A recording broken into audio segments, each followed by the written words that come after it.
we'd been talking with our neighbors about starting a farm on their property because they had bought this abandoned dairy farm and weren't sure what to do. Do we do goats? Do we do pigs? Do we do sheep? Do we do cows?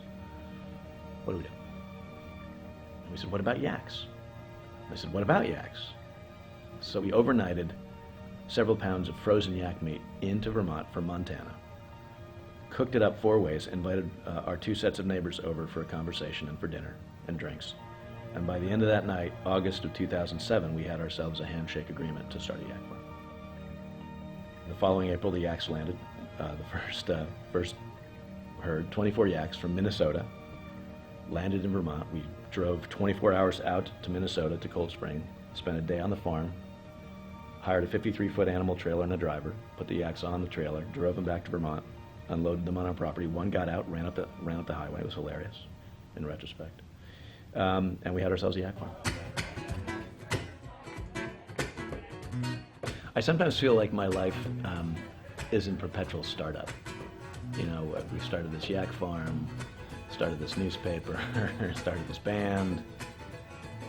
I'm raising a family, so I have 2 kids in startup.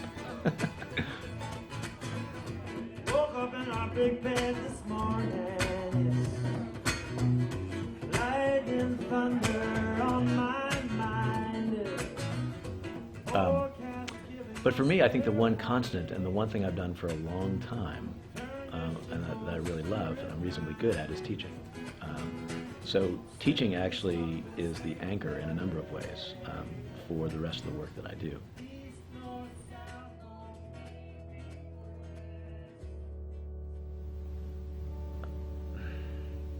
I think what I try to do with the yak farm and with yak meat is to try and tell a compelling story about yaks and yak meat.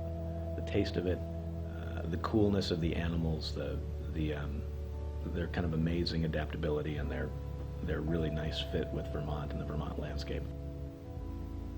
It's fun to think about, farming is hard work, and there's nothing at one level very glamorous about it, but it's also important work. It's about food production. It's about working with your neighbors and community to provide more local food options. It's about working with these amazing animals, these yaks, who are, incredible.